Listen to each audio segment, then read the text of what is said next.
Of course I had felt down before, but this was different. It felt big. Bigger than big.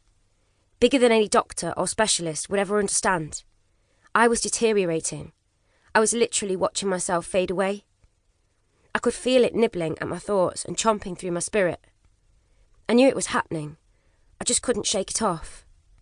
Sometimes I could almost see it, sinking its teeth into any glimpse of happiness I might dare to believe in. I was desperate not to talk about it. The thought of people knowing I had something wrong upstairs was worse than the diagnosis itself. Choosing to ignore it was my way of handling things. If I didn't acknowledge it, I found it easier to believe it wasn't really there. As I am sure many of you have discovered, mental health is still quite a taboo subject. You can have bum implants, a boob job, you can even have a bloody penis enlargement, and society won't judge you. But you tell someone you're having a hard time mentally, and they want to put you in a white jacket and throw away the key. Okay, so that might be a slight exaggeration, but it's true that matters of the mind are frequently ignored, out of sight, out of mind, ironically. Anxiety, along with depression and panic attacks, was the diagnosis I fought so hard against. I refused to believe it. What had I ever done to be part of the unfortunate group who fall victim to this? I'm sure you have all asked yourself that same question. Why me? I muttered those two little words over and over in my mind on a daily basis. What had gone so fundamentally wrong in my brain to cause the bubbly girl people knew and loved to crumble into a sad, lonely and frightened woman? Thankfully, I am one of the lucky few who managed to beat anxiety and depression before they beat me. And now I want to help all of you to do the same. If I didn't have that one person looking out for me, I don't think I would be here today. I would have succumbed to the little voice in the back of my mind that told me to end it all, once and for all. In order for you to feel comfortable enough to confide in me, it's only fair that I confide in you first. We all have a story about how we wound up here. Well, this is mine. Mental health issues affect people the world over, but you won't be one of them. Will you? The calm before the storm. Chapter 1.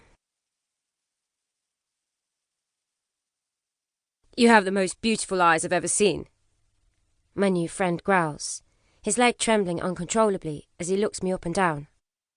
Wrapping my tongue around my straw, I shrug my shoulders and run a hand through my long blonde hair. His aftershave is musky and overpowering as he leans in close and whispers in my ear. I don't know his name. I would be surprised if he knew mine. What I do know is that he has been undressing me with his eyes since the second I walked in here. Looking around the packed nightclub, I pretend to listen as he brags about his latest business venture, a business venture that I doubt very much exists. Stifling a yawn, I politely smile and lean back in my seat. He thinks that I like him. He thinks that I've been laughing at his rubbish jokes because I just can't get enough.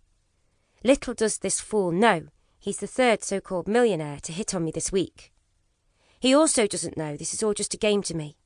Well, I call it a game, but games are supposed to be fun, aren't they? Flirting with men in a lame bid to make myself feel better has never been my style, but believe me, I do have my reasons. You see, according to my friend's advice, the best way to get over a man is to get under another one. After almost 8 weeks of putting this theory to the test, I am starting to lose hope in this being the way forward for me. My new playmate drapes an arm around the back of my chair, and I make a point of showing him my glass is almost empty. Immediately standing to attention, he jumps to his feet and makes a beeline for the bar. Who knew it was this easy? Watching him leave, I try to find a part of me that is enjoying this charade. Instead of the excitement and adrenaline that I was seeking, I am left feeling emptier than I did before. Taking the opportunity to top up my makeup, I slip through the crowds of gyrating people and disappear into the toilets. The music pounds against the walls of the cubicle as I whip out my mirror and gaze at my reflection. Perfect shades of bronze and gold mingle together on my eyelids, making my green eyes look even more piercing than usual. They say the eyes are the window to the soul, but mine seems so distant, so cut off from reality, and so close to the outside world. Throwing my ridiculously long hair